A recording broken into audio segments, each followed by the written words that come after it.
Hey, what do you say? Rob here. Another episode of the Running Journey, episode 130. We're done with PEI now. So, running around the island, that's over with.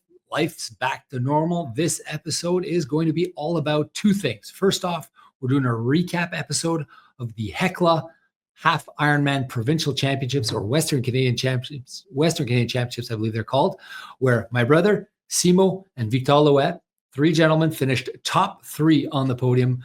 Those guys are getting ridiculously strong with their biking. I guess they're swimming and they're running too. So it's a great recap episode. It actually ended up being a race. And it's actually kind of exciting, the finish and how it worked out. So listen to the first part of this episode for that. The second part of this episode is all about the bike across Manitoba, 24 hours of biking for 24 years of sobriety. My brother's crazy crackpot idea to bike across Manitoba, something that has never been done, to raise funds for the Bruce and Ann Oak Recovery Center or Foundation, and to celebrate his sobriety, and to do it by torturing himself over 500 kilometers biking across Manitoba. So we talk about that in this episode. So this is a great episode. I really enjoyed this episode. I play the role of host, and I get to be funny, and I get to be cool, and I get to make fun of their biking, because I like running way more than I like biking. But anyways, listen to this episode. Don't forget to like and subscribe. Enjoy it, guys. This is episode 130 of The Running Journey.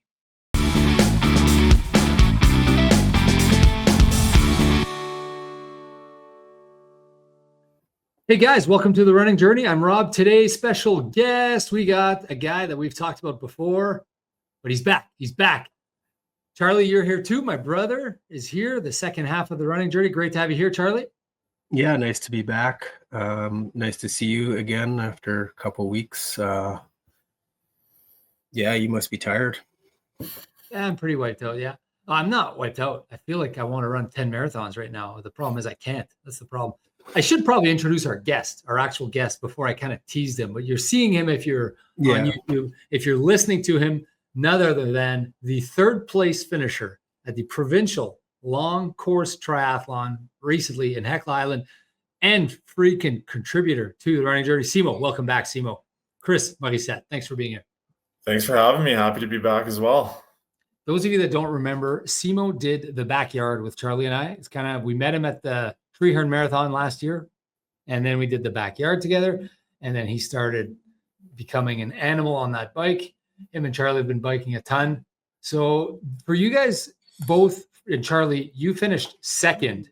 I'm going to blow the punchline right away here. I'm going to release the hounds, as Mr. Burns would say.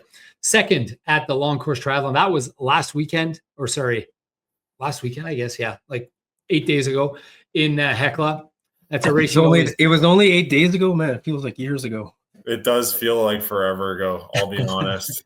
There was like, no recovery? Not really. A little bit, but yeah, it seems like we've done some pretty big workouts. I've done lots of big workouts since, and well, not as much as you, Rob, but still pretty intense since. Yeah. Bet your years have been easier. Yours have been harder. Bet your years have been harder than mine. No, never. Okay, so let's talk about this race, Hecla Island Detour. First off, someone want to tell me what's going on with the pool and what is happening with this race? It's supposed to be a long course triathlon. So for those that don't know at home, also called like a half Ironman, maybe a Simo, go over the distances with me. What race is this? Why is this important? So this is considered a long course, which is half Ironman distance. But in this case, it's detour because from what I understand, there's construction in Hecla. So they had to move it to Arborg, Manitoba, which ended up being available for an outdoor pool swim.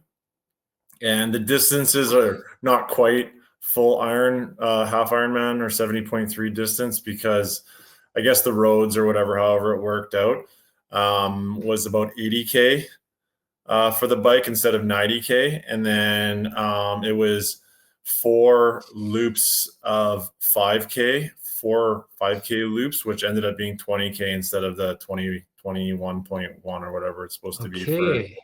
So it was slightly short, which on the day was probably okay. Okay, I didn't know that. I was looking at your times. I'm like, holy shit, these guys are good. Like I couldn't believe. No, we can't bike that fast. Well, I was Not like, yet, you not biked yet, it in Charlie. 2 hours. They did 90K in 2 hours. I was like, my God, those guys are animals. Oh, but it was 80K. Okay, it's still unbelievable, by the way, your bike times, but it's okay. It's a little more believable. Yeah, And it was a really nice bike course, so made it fun. both your A race courses for both of you, both like a bit of an A race, like a summer A race for both of you. No, I mean, for me, I mean, I was excited about it when I signed up, but it was a busy June with the triathlon season in June, and then the marathon, and then I was just really starting to get excited for this cross Manitoba bike tour that we have coming up, and then my Ironman in Chicago. So this was kind of just like, I mean, don't get me wrong, I was excited, but I was just using it as more of like a training, like a training run. So Remind me your Ironman again. We've talked about it many times. Just the date. September 7th or something September like that. 7th. So yeah. 1 month away. Pretty Yeah. much 1 month away from that. Yeah. 4.5 weeks away from that. And Charlie, your a race in October? No, September 14th. Sorry, the week after. September 14th. 5 weeks. Yeah, so you guys are right into like crazy heavy mileage. So okay, this was more of a tune-up for both of you guys than an A race. Yeah, be like doing a half marathon 4 weeks, 5 weeks before your marathon. Yeah, something like that. But almost no taper. Like a bit of a taper actually, but not much. Yeah, so I did my regular training, I would say, but just maybe a little less intensity. Yeah, so you just kept going the hard miles, no taper, not an A race at all. Then just like another weekend of training for you guys, for both of you guys. Okay, so a little bit more intense than a regular week of training, but yeah. Well, the weekend was high intensity, but like the distance would the distance was less than usual, but the intensity was higher. So just for fun, what did you guys do this weekend? You must have done 1,000,000 miles this weekend. I did a total of 110 plus 60 plus 180. Simo, what'd you do? 350 kilometers I did this 350K of biking this weekend. And Simo, you did I did 350 kilometers of biking this past week. Okay.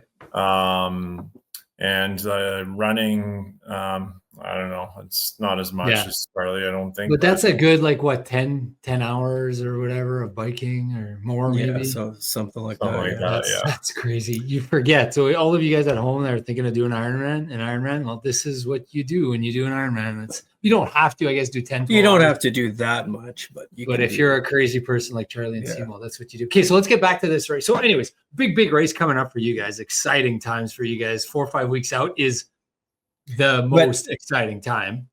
But so we'll talk about it later. But usually I get really excited for this race because this is the third year. I think this is the third year in a row I run it. I do it.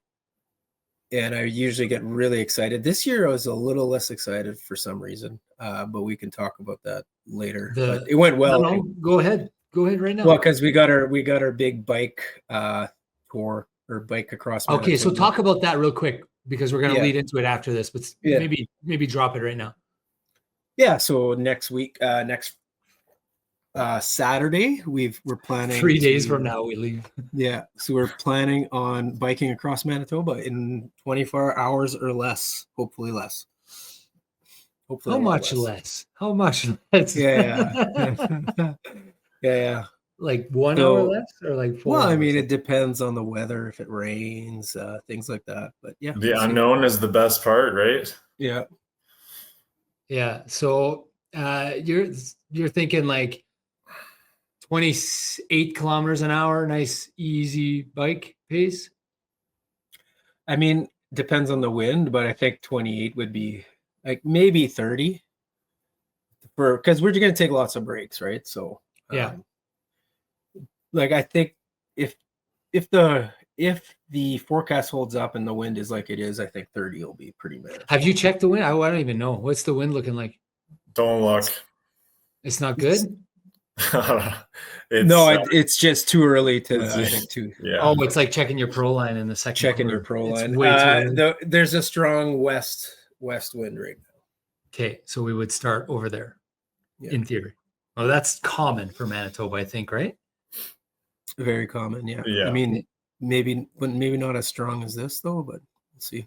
40K wind. Let's go. Let's go. 40K wind would No, it's not be- that much. No. Bring a sail, and just enjoy the day. Okay, let's get back to this race. We'll get to our, by the way, the 500K across Manitoba is exciting, is something I've never done. I don't know if I'll be able to follow you guys, but I'll do my absolute best. As of now, it's looking good for me to join. So I'm expected to do that with you and Simo and Victor Loe. So that's exciting. We're going to start at midnight. We could do 500 and whatever kilometers in a day. You guys, in preparation for that, have been doing a lot of miles. Part of that was the Hecla Island detour. Charlie, talk to me about the pool. Like, what's going on there? The pool swim. Like, well, you said it wasn't accurate or something on Strava. Well, they fixed it. I checked. I just checked just now. They fixed your time, Simo. Yeah. That's that. So, yeah. So the way it works is you have it was a 25-minute swim, and you swim as many laps as you can in that 25-minute swim, and you only get credit for full laps. And then what they do is they take that pace of however many laps you swim, and then they translate that into a half iron distance swim, so a 3,800 meter swim, and they use that as your time. Yeah. Oh, that's kind of cool. I didn't know that. It was cool too because they put me, Charlie, and Vitod in the same lane together. So it was the three of us. How did they know? Did they? I think they sent out an email the week before, and they just asked us to put in what our anticipated time was, and I mean, the three of us are all pretty similar. Okay, so then I need to ask you, what did you say your anticipated time would be, Simo? Well, I think one of the questions was, what was your previous half iron distance swim time? So I just put whatever that was, which was like 37 minutes or whatever it was, 35 minutes. Yeah. So it says, okay, so that's what you guys were debating about in the chat. I was not understanding what you guys were talking about with the laps. I thought they made you do extra laps. I thought they had counted your laps. No. So it just, for some reason, so a funny story is the gun goes off. You guys are in the same lane. Same lane. Anyone can go. Yeah. And go ahead, Charlie. Simo hears the gun go off. He goes like a torpedo first. 1,000 miles an hour. Victor was trying to figure out his watch. He doesn't have the right pool length, whatever. Well, we had agreed that young buck Vitod is going to go first. We're like, too bad, buddy. You're going first. You guys had chatted about it in the pool Yeah. beforehand? And then sorry to hijack your So he's like struggling with his watch, and I'm like, okay, well, I'm waiting. So I actually waited like 5-10 seconds till he started, and then I just followed him for the entire 25. You just wanted to draft. I didn't want to. That's a little bit like, I mean, I just didn't want to spend extra energy of him like How passing. much is drafting and swimming? I know it's a thing, but I like bike. Everyone feels it. Yeah. Biking, swimming, is it a same amount? I think it's pretty close. Okay. Yeah, I think it's. A lot. I need to ask you guys about like the prior to the swim. So you guys, you get to the pool. Is it how many? So they have everyone in a go at the same time in all the different lanes? Well, they had 2 heats. It's only 3 lanes. This pool had 3 lanes. The pool in Arborg had 3 lanes. Yeah, and they're doing an Ironman with a 3-lane pool. At 28 degrees.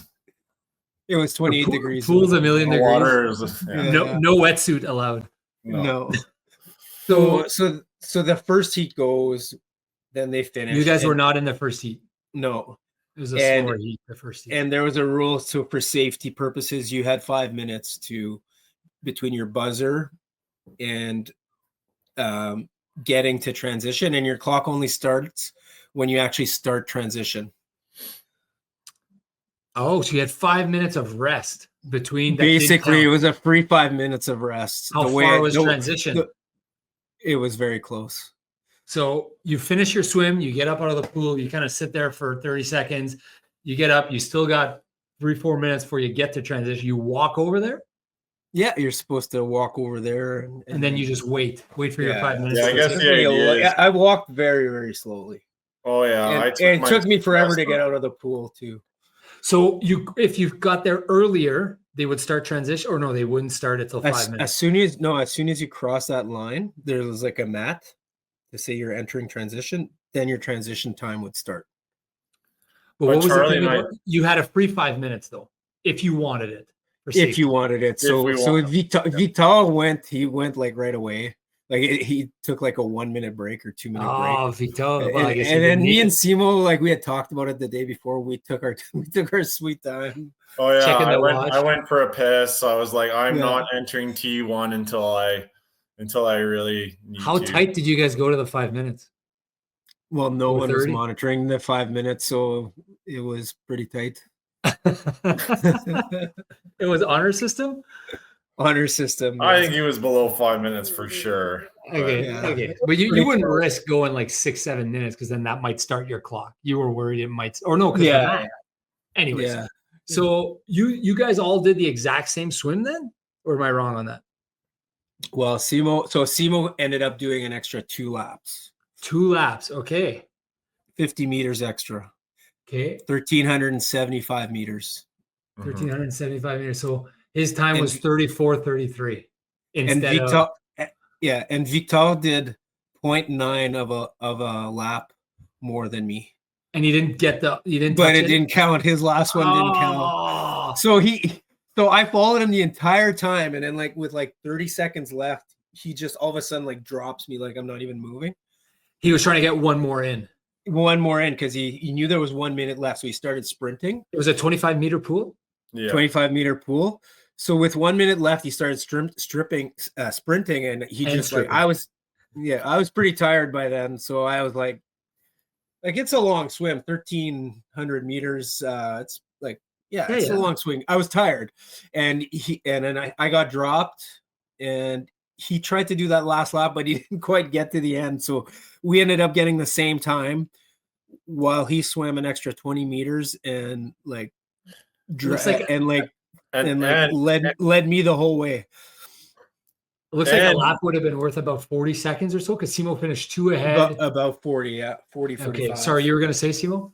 Oh no, I was just gonna go to that. I was just gonna say Vital too. Like he got out of the pool and he went like straight to transition. Like I saw him scurry away like he was gone. Yeah, he wasn't even breathing hard. No big deal for him. Jeez. Okay, so then you get on the bike course, which is in Arborg. Yeah.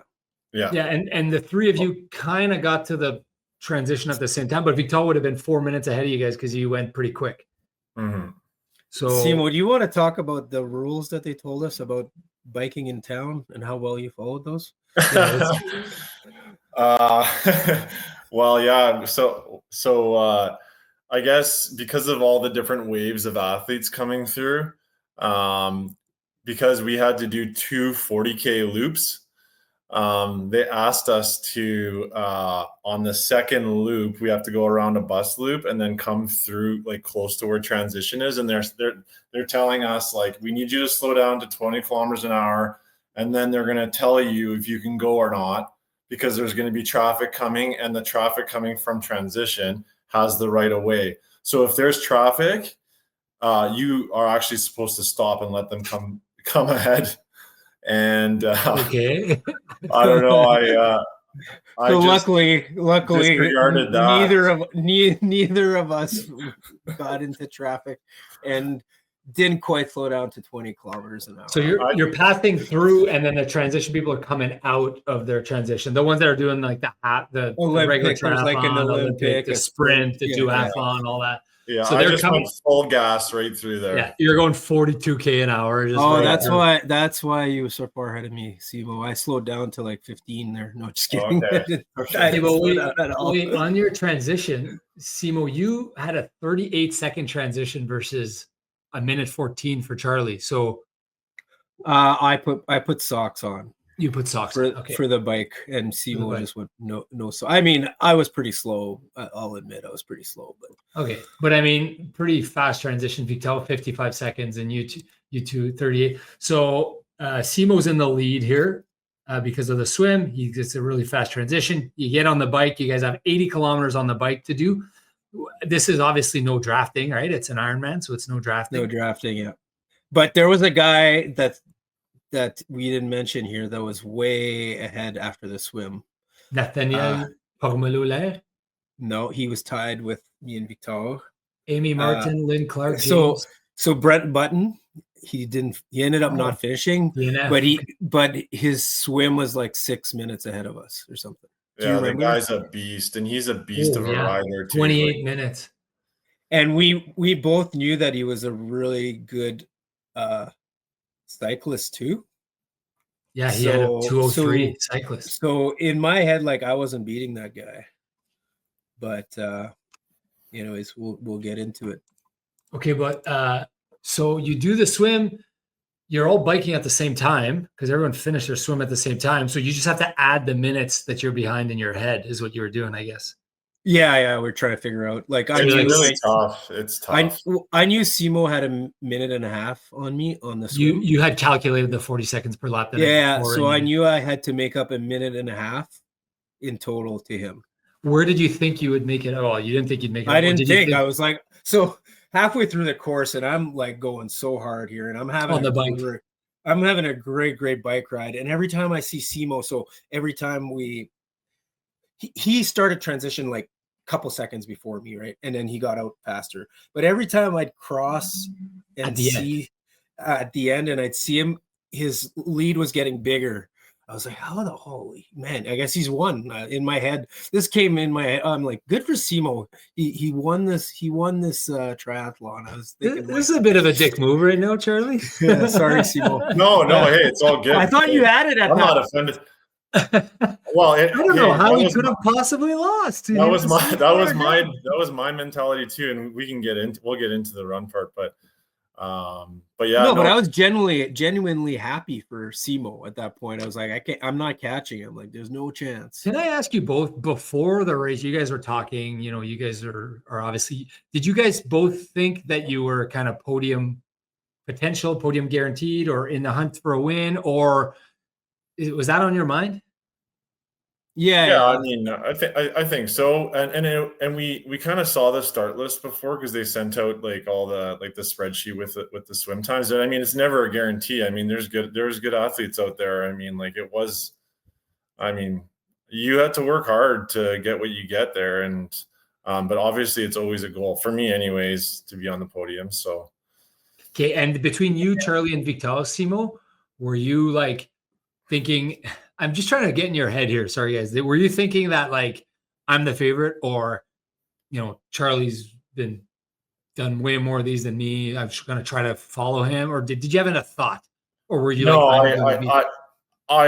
didn't think anything like that. I mean, I was just focused on my day and my ride. Like I just wanted to have a good day, and I knew if I did, I'd be in the hunt.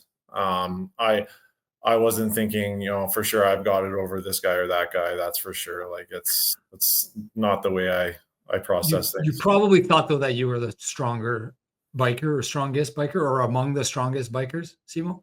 Yeah, I mean, but at the same time, like, I don't know, it's within minutes, right? It's so close. Lots can happen out there. So, I mean, I felt I was going to have a decent bike, but I didn't know how good it was going to be. So, Charlie, I want to ask you kind of similar. Or sorry, go ahead. Yeah, exactly. I was going to answer that question. Well, did you feel competitive juice? Like, races are fun. Oh yeah, of course. Yeah. So races are so fun. I'm obviously competitive, but I know I really didn't like my chances too well. I knew there was the four of us. So yeah, you knew that Brent guy was good too. Brent, and I knew also there was another guy that wasn't quite as good on the bike, but I knew he was a good runner. Nathan Lair. Yeah, Nathan Lair. I knew he was a good runner. So in my head, I was like, man, it's going to be tough to be on the podium. Like I thought I would have to have a really good day to actually make the podium, because I knew Well, Vital to be honest, if you would have asked me before, I would have said Vital was the favorite because I just know how well he runs. Like, Oh, I wish I would have asked I you. agree. We talked about it before the race. We're like, he's probably gonna win this thing. That's in the back of my head. Like, I thought that was maybe a little obvious, just because I mean his marathon time, whatever it was like 2:45 or he just ran at 2:49 or something like yeah. That. So he was kind of unbeatable, I thought, but then I thought somehow maybe I could squeeze into the top 3. But I had to beat someone. Yeah, it's either two of those guys, Brent, Nathan, or Simo, like two of those. Yeah, Nathan, I thought I could beat him. Like, I mean, but it could also go the other way, right? Yeah. But Brent Button, I thought they were like, in my head, I was like, if I could beat him, that would be like amazing, because I've never beaten him ever in a triathlon, right? Yeah. So yeah, he's won some Manitoba races and he's done well at 70.3s. Like, he's a really good triathlete. He's not happy that the Running Journey crew here is showing up to races. He's not happy. He's like, it was better when it wasn't Simo and Charlie and Victor weren't around. Okay, so then let's go back to the bike. So you get on the bike. Charlie, you had a 2-hour goal. Simo, did you have a goal? Did you think you could do 2 hours, sub 40? Above 40 kilometers an hour for 2 hours? Yeah, no, I thought for sure. I actually, if I'm being honest, I thought maybe I had a little bit more there, but my goal was to have a good run, which is, I don't know, whatever. But my goal was to just not kind of pound the pedals too much, because that's kind of what I did in Birds Hill and St. Malo. I kind of just went a little full gas, and I've never done that. And I did actually, I didn't go like as crazy as I have before. Like, I just tried to stay steady and keep my heart rate low, and maybe like the watts a little lower than I have previously. And I think I achieved it. Like, I wasn't like, uncomfortable or in any discomfort on the bike. That's for sure. Even though I did attack like right out of the start, like I attacked pretty hard, but I still kept it at like a reasonable level that I knew it could sustain. Because tell the story about when you passed Mr. Button. Well, I think because we know how, like, so a bit of background, like, he usually is this Brent Button. He's usually by far the best biker in at least all the Olympic triathlons we've ever done, right? Yeah. So, like, tell me the story that you told me when you passed him. Like, that's a good story. Well, I knew Vital was in front. I knew that Nathan Lair was in front, and I knew Brenton was in front, and I knew Charlie was right behind me. I didn't know how far behind he was, because we came out of TT like right around this. Or but Vital would have been behind you. No, Vital came out, like he came out of the pool. He only did a 1 minute break. Yeah, so he was ahead. Okay, got it. So it actually took me quite a while to catch him, but Brenton's got he's got like a bright jersey, so it was like, like, you're right, it's flat. Like, this is like as straight as an arrow course, and tarmac's super nice, and anyways, I ended up catching up to passing Nathan Lair maybe 1.20 kilometers or so. And then I saw Brenton probably around 30 kilometers. And I was like, okay, this guy's done a million of these races. And like, is he like waiting to put the gas on? Like, is that why I caught him? Like, does he know how to pace these things like way better than me? And I was like, hey, well, maybe I should kind of scale it back, because like, this is like maybe, me not having the experience. And I was like, no, not a chance. And I just kind of like I was like, I gotta put my head down and pedal a little harder here. And I think there was a turnaround at kilometer 40, and he saw me. That's when he saw me. And then it was really hard for me to catch him for maybe 10 minutes. So I really had to put it on. But like, even then, like, I wasn't like, my heart, like, I didn't feel like my heart rate was through the roof like it has been before. I felt very strong. And then I ended up passing him. I passed Vital, like, both pretty much at the same time, because he was about to pass Vital. So it all kind of happened at the same time. So I think that was probably around kilometer 50 or so. And then from there, I just felt like I was being chased. So is that the story, Charlie, that you're? Yeah, no. Well, he stayed with you for a while after He passed, did. right? Like, He yeah, did. like I kept I looking imagine over my it's shoulder. it's it's like like an races. incentive. It's like an Yeah. incentive when you see. So Yeah. And so this is for the me- first time I've ever biked with other people. Like I'm always by myself for whatever reason, whether I'm slower in the swim or whatever the case. Like I'm always on an island, and this was really fun to have like a little bit of a. It was kind of a fun, unique experience, actually, Yeah. because you kind of knew exactly where everyone was standing. Like I was pretty far back on the bike, but I could tell. Well, Victor, I could tell I was going to catch him, but I only caught him at like 65K or something like that. Yeah. But I could tell he was a little tired on the bike at that point. He was like getting out of the saddle, and I passed him pretty easily. And then I could tell that I was actually catching up to Brent Button, which was like, for me, was like crazy, because I saw him as like just a way better cyclist than I could be. A guy you would never pass in a race. Yeah. So I could feel that I was getting closer. And like Chris, like I held back a lot in the first half. Because coach told me, he's like, don't go too hard, blah, blah, blah. Of course. Loser. It's so weird, because like on the run, I'm like so conservative, but on the bike, I'm like, I have a hard time holding back. It is tough. It is tough. So anyways, I held back the first 40K. When I saw that I was catching Mr. Brent Button, I was like, okay, well, for some reason, the last like 20K, I pushed pretty hard. And I wanted to see on my watch, it would tell me like my average pace. And I wanted to see that number go over 40. So the interesting part was that we were into the wind going out, and then with the wind coming back. So you're coming back at like 43, 44, 45, depending like on where in you're Houston. at. Yeah. And my watch is slowly, my average pace is slowly ticking up, trying to get to 40. So my secret goal was to break like 40. I came pretty close. I didn't quite get it. I think because the slowdowns in the town and everything, but Simo, and I think there was something wrong with the transition timer, right? Like Simo, you got over 40, but it didn't record you as that. And it's tough because for whatever reason, I think because I hit the lap button on the halfway mark of my bike to see if I could see what the two splits were going to be with my wattages and everything, and I think I might have hit pause by accident. I don't know how that's possible, but I hit pause for like 15 kilometers. So I don't actually know. And the 15 kilometers going down the fast way, like with the wind. So I actually don't know what my real stats were. But yeah, I think I broke 2 hours.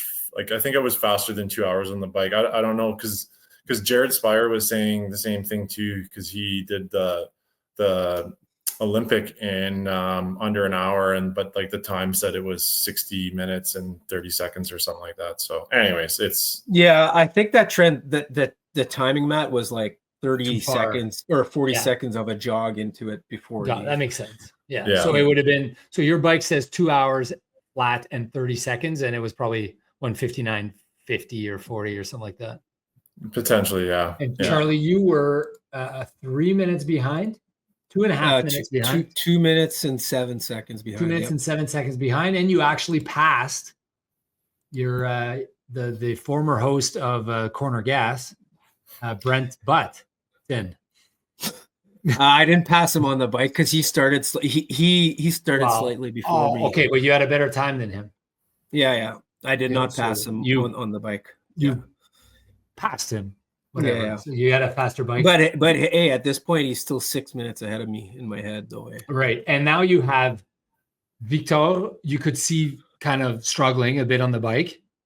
Is that the right word? Well, slowing down more than you guys were. You guys were. I felt like he was slowing down because he was like getting up on off his. Listen, though, Victor, that time that he put it was a 2:09 was his bike or something like that.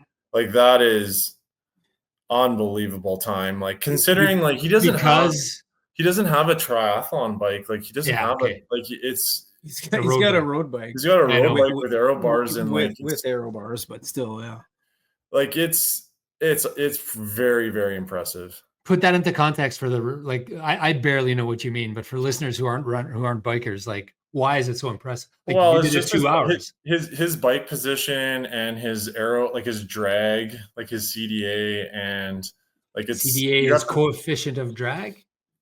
I don't know, what does CDA stand for again, Charlie? Yeah, right? coefficient of drag, I think. Yeah. Yeah, Was it- and just his position and like being able to, like, he had to work hard to get that time, and then he had to run. So there's just there's lots of meat on the bone left for Vital if he wants to like continue this triathlon journey. just take Charlie's bike. Yeah, If he had my bike, and like, I mean, let's say it would fit him. Like, What do you think? 10 minutes on the bike? well, he's definitely a sub 10 Ironman. oh yeah, Definitely. oh yeah. Like he's a 9 something, 9:30 or something, probably faster. Which would have been like third or something in Ottawa this weekend. Yeah, he would have. He's got Because a. he's such a good runner too. Like, I mean, his swim is not quite that good, but like to me, it's way better than mine. But he's got a lot of potential there for sure. so I feel like, yeah, if he dedicated and got a good bike, let's say a 110, 108, something somewhere around there in the swim is where I would put him. Mhm. Maybe 1.5 if he trains pretty hard, and then his bike with a good bike could be like a 440, 445, I think, if he had a decent bike. Mhm. So that's 553, and then his run is 320 at the most. So that's 813. So that's 913 plus transition, and he's fast in transition. So that's almost like podium at some of these races. Oh, yeah. So I think he's got sub 930 in him with a bit of training. Yeah, like this summer, like this year. Okay, let's get back to so bike ends, because now we're foreshadowing that Victor won, for those of you that don't know. Foreshadowing, but the bike ends. Charlie, you think you're 6 minutes behind this guy. You know that Simo's ahead of you by a few minutes. You know that is anyone else ahead of you at this point? Those two are ahead of me, but Victor, I know, is going to pass me. Victor's going to pass you soon. It was just me. Oh yeah. Okay, I was third. I was third in my head when I started the run. You had to beat Brent or Simo. But I was actually fourth, because I knew in my head, like, I didn't know for sure, but I was pretty sure Victor was going to pass me. Right. So you're like, if I want a podium, I got to beat Brent or Simo. Yeah. Okay. And Simo, you're comfortably in. But I wasn't even thinking about that. I was just like, I was in pain. Like, it was just like, just do your thing. Don't worry about it, other people, I know what you were thinking. Yeah. How about you, Simo? How did I feel coming off the bike? Yeah. I felt great. I've had some cramping issues too in the past, at least this year. And I flew through transition. I threw my socks on, threw my shoes on, and I was gone. Like, I felt really good. Considering it was super hot too. Like, it was like starting to get really, really hot.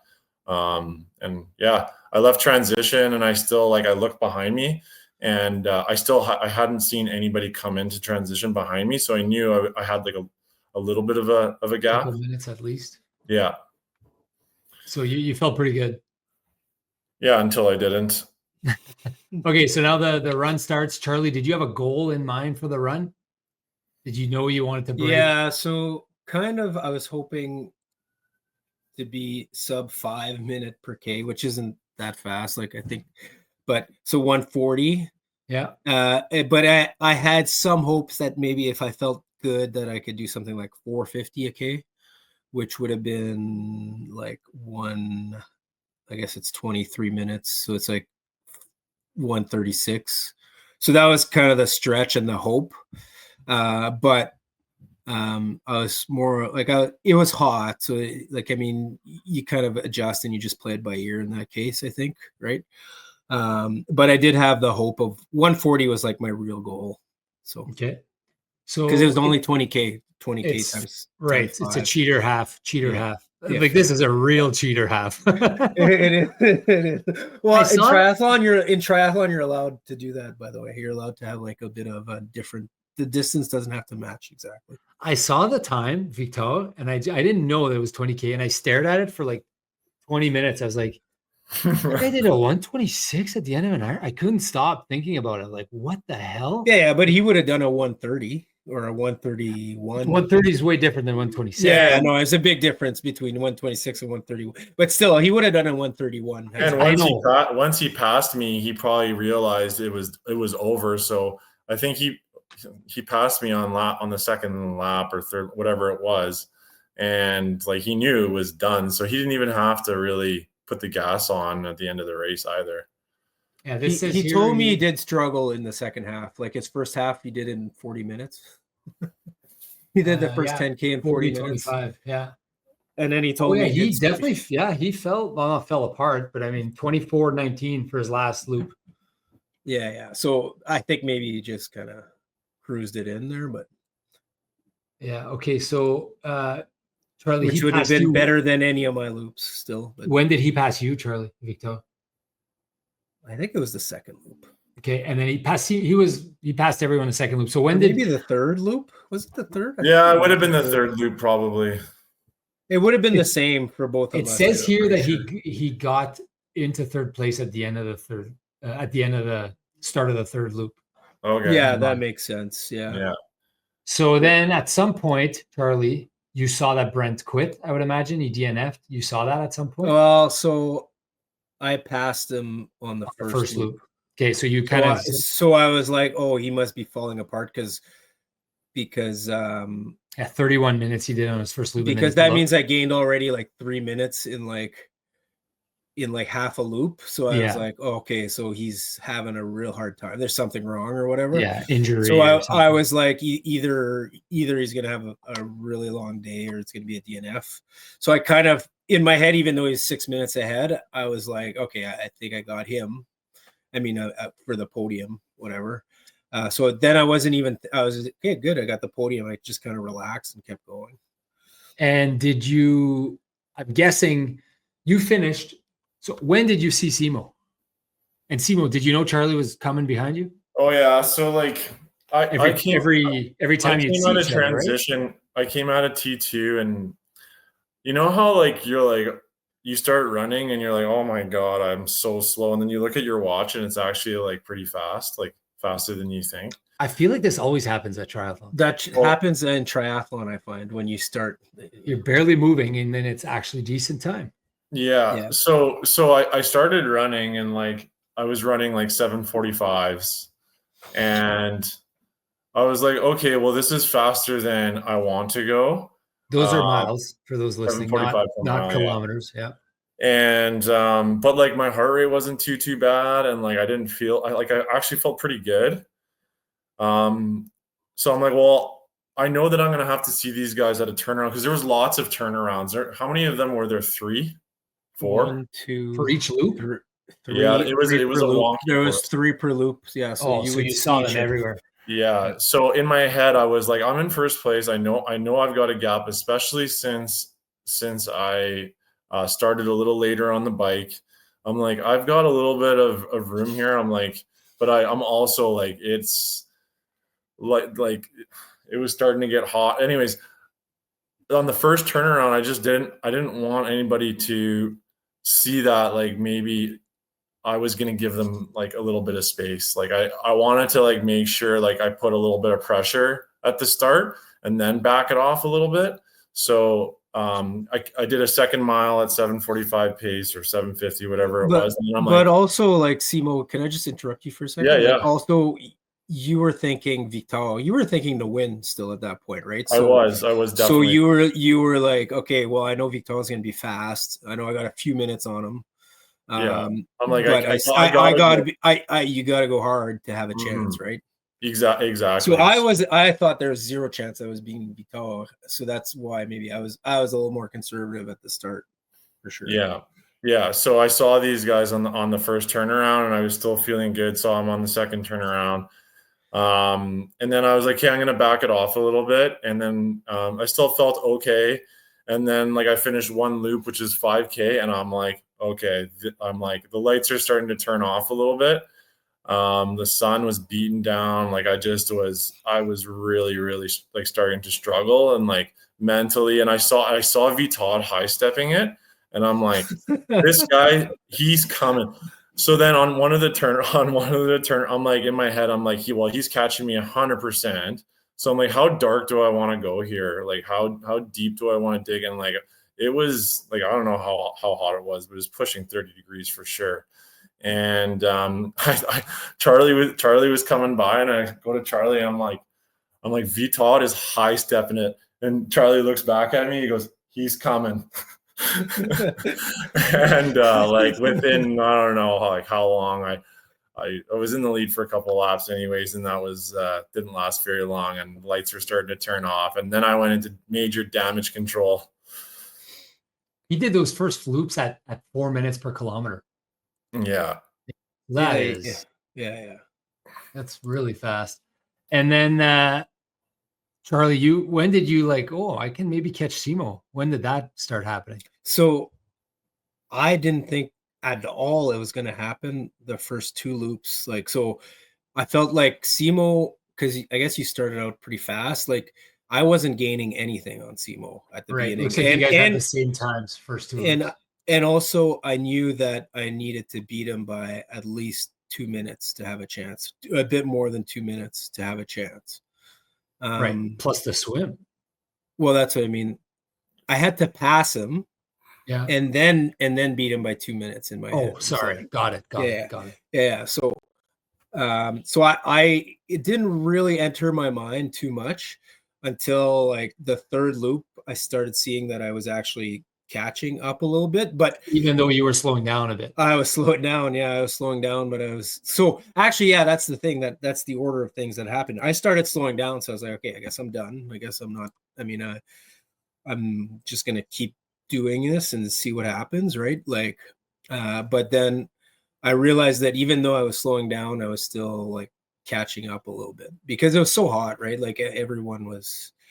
It was a struggle for everyone. Yeah. So I was putting ice. I was doing a lot of things. I was taking my time at each aid station. I was lots of ice, lots of water. The hat kept the hat wet. I don't know, whatever. But it was hard. Yeah. Like I had debated walking too, like kilometer 10, 11. I was like, am I gonna? Instead of walking, I said, okay, just slow down a little bit and. I had some of those negative thoughts in my head too. Like I was like, how long can I do this for? Because it was really starting to hurt. Yeah. And well, I could see you were hurting Simo because man, it was hard, right? But you gutted it out. So like I saw you finish there, and you finished pretty strong, looked like. So yeah. So Charlie, you finished about 2 minutes or so ahead, or 2.5 minutes ahead. Plus the 2 that you plus the minute 40 that you lost in the swim, so you beat him by about 4 minutes on the run. Well, yeah, when I got there, it was hard to say because I was really tired, but it felt like I waited for about 3 to 4 minutes. Yeah, before it would have been about 4 minutes. Yeah. Were you timing it? You're like, okay, he needs to wait 2 minutes for me to win. So I was kind of keeping track of time, and then because of the. I saw that like 2 minutes. No, I was worried. So I saw that not that. I mean, 3rd or 2nd would have been fine, but I saw that 2 minutes passed, and then I was like, okay, I think I got it now. It was like me in Miami, really. Yeah, exactly. But Charlie just like, you just get stronger. Like the longer the distance, it's like the better for you. Like I've seen him in Utah. It's so you're just a machine when it gets longer and harder, and it's like that's when you're at your best. Yeah, I don't know. Yeah, I guess. Yeah, like. Because you didn't, like Rob's like that too. Like you didn't just pass me. Like you passed me and you kept running. Like I guess because you knew the time difference that you had to beat me by maybe, but like you just kept going, and I was like, hey, well maybe he passes me, maybe he blows up a little bit, and then I can like find some renewed life, and like I was so done. Like there was no catching him.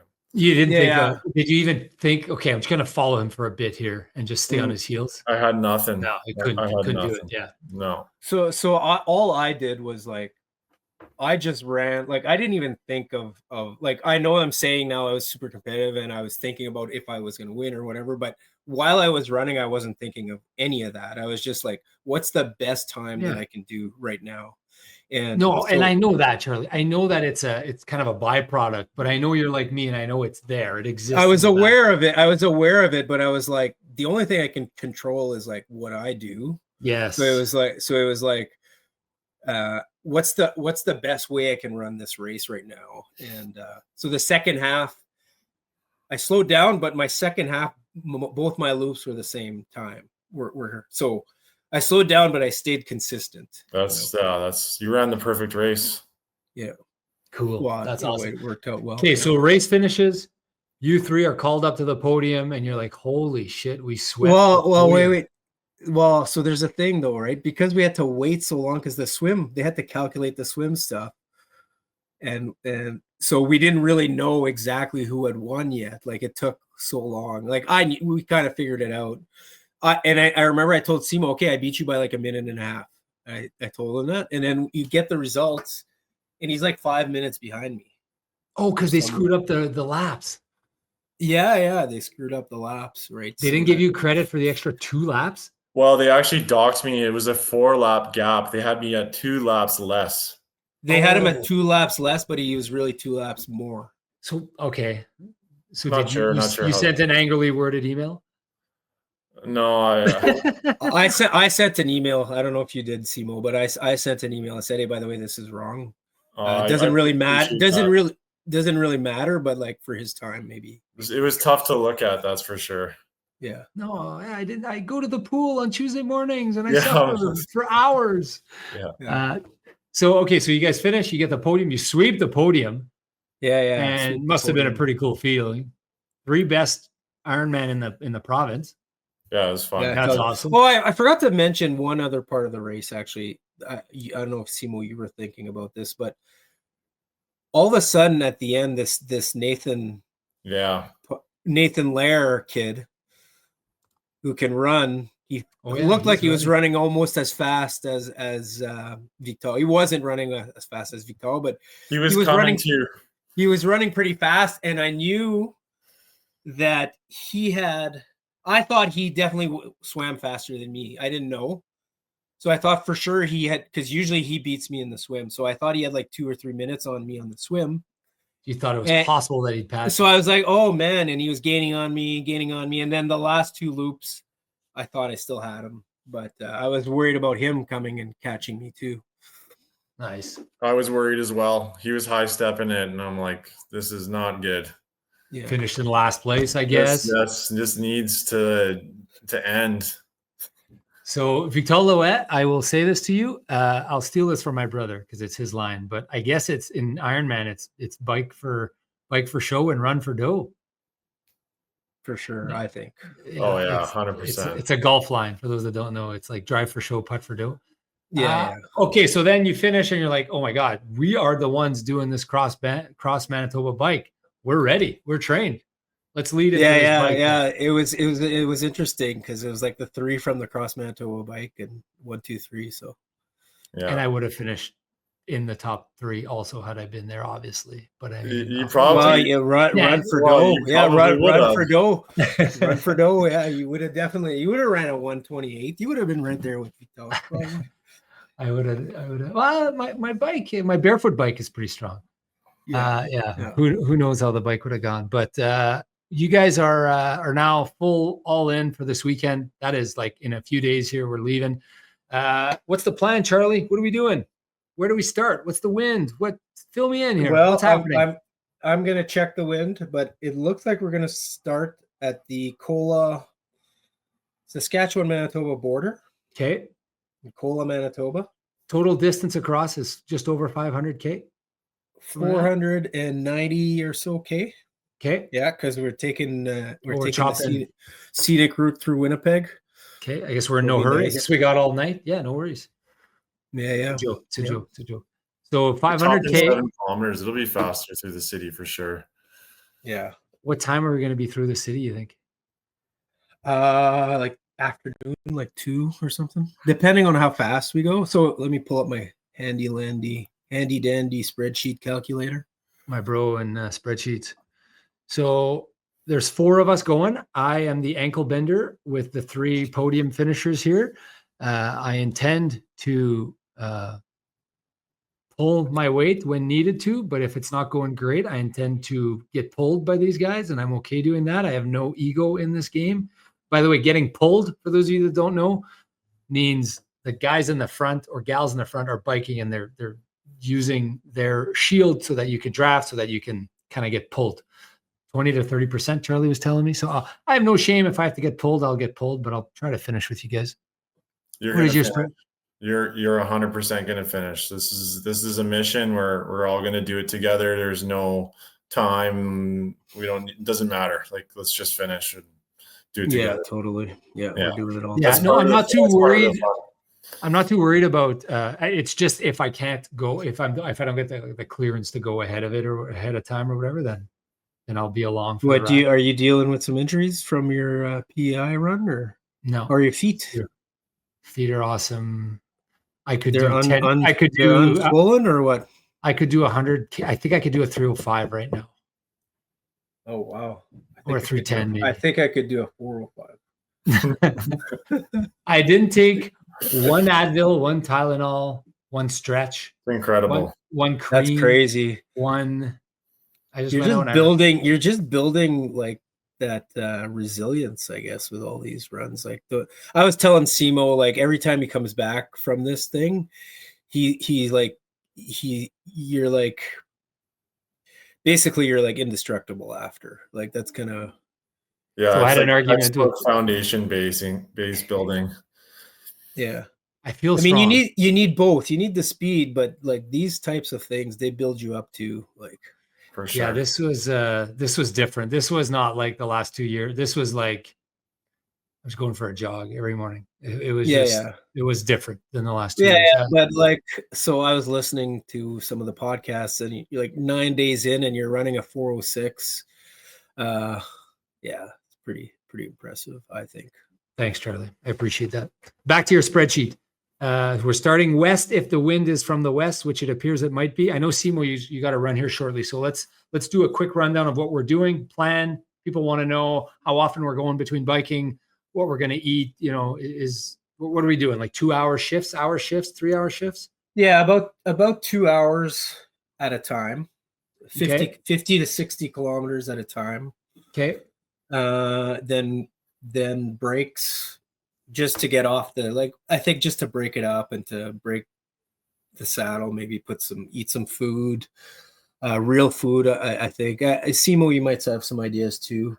No, I think the name of the game is going to be communication the whole time and just be honest with each other. Like you don't have to worry about, holding people back if you need to have something to eat or if you just need to get off the saddle. Like it's not a big deal. Like we're all going to be in unknown territory, right? Like and we're all going to have to be flexible because we've never done anything like this before. So and I plan on bringing some real food and cooking it probably ahead of time and just having it ready for whenever I need, so I don't have to rely on ordering food from a restaurant or anything like that, because I think time is going to be of the essence. Like anytime we can be efficient with that kind of stuff will be huge for us, because like we're all going to be pretty gassed at the end of it. We're just going to want to be finished.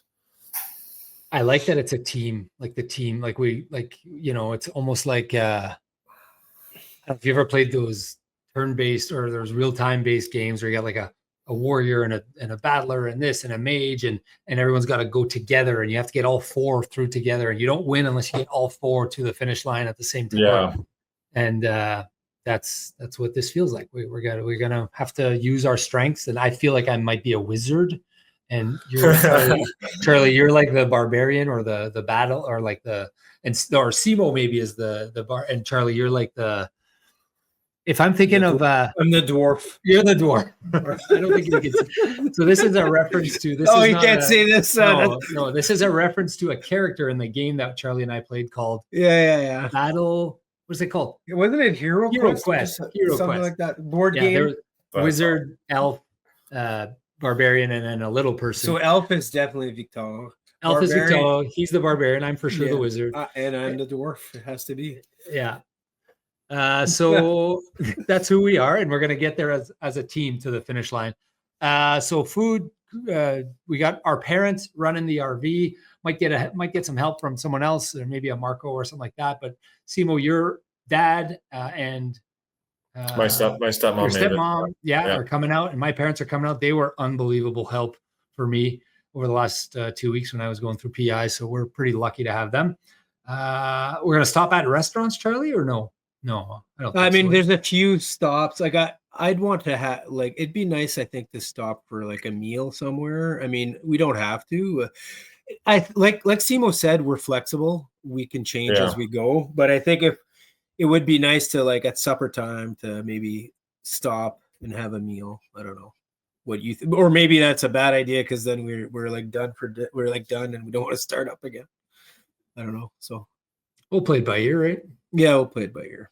Yeah, we do have like a full kitchen in the RV, so if you want to have a burger, you could have a burger. If you want to have pasta, so how does the microwave work in there? It works while you're driving.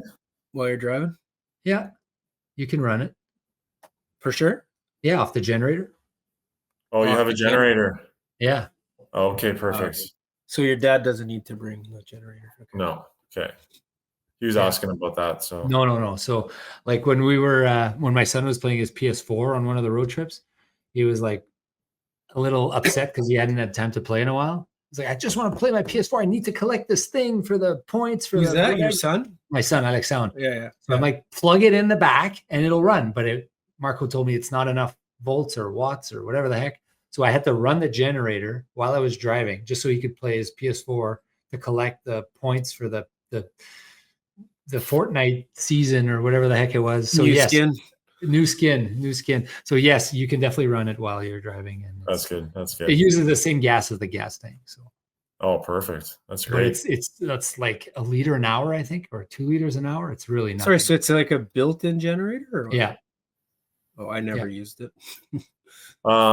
Yeah. So this is it's going to be, I think, a busy few days, just kind of planning out meals and getting the bike ready and spare parts and tools. And do you have a checklist, Simo? I haven't done mine yet. No.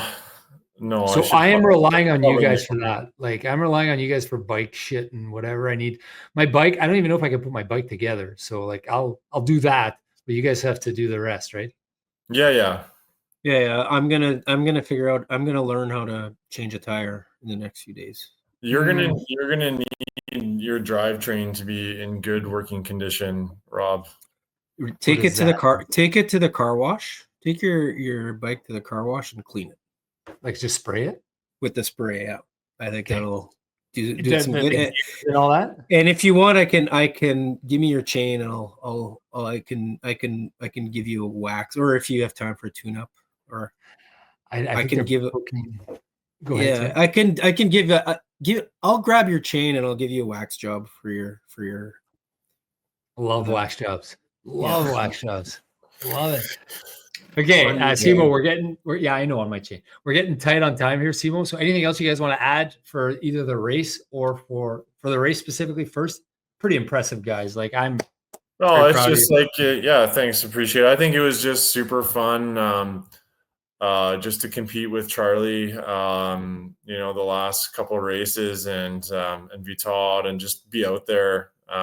It's just always a good experience and more data points to look at. And it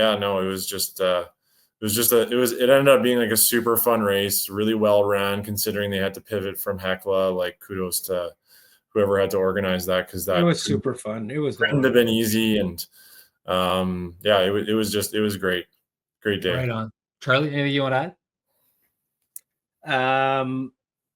Simo and I quick discussion about our bike ride this weekend.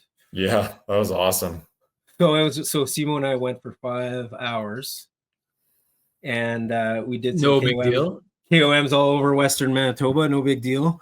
But I was so scared because at the beginning, like, we couldn't get air in one of Simo's tires, so his tire got a flat like the day before. and you had like a replacement tube in there, and anyways, so it took us like 20 minutes to figure out how to get air in that tire. But when Yeah, it was. and then I was like, grim. is it gonna hold? It was grim. Yeah. Charlie And then picked me up at 5:30 in the morning, and we drove out to Morden. All this, we were all prepped, ready to go, and then we go to put air in my tire, and it's like, I'm like, oh no, this is not good. And That's the end of the day if that happens to me. Yeah, we figured it out and got going, and it was a white knuckle there for the first probably hour. I was rattled, but we settled in. And here's another story from that ride. So Simo, you know how we got a couple KOMs there in that ride, but the wind helped a little bit. But there was those 2 hills, that we did. So I just looked at who the top 3 for the year. Yeah, and Vital was number 1 for both of those hills. Yeah, he's for the year. Going down. He's for the year. He's always around that Vital. Yeah. So he's like. So if there's any climbing sections, he's the one who'll be doing that for us. Yeah, young buck. He can lead the charge there. Right on.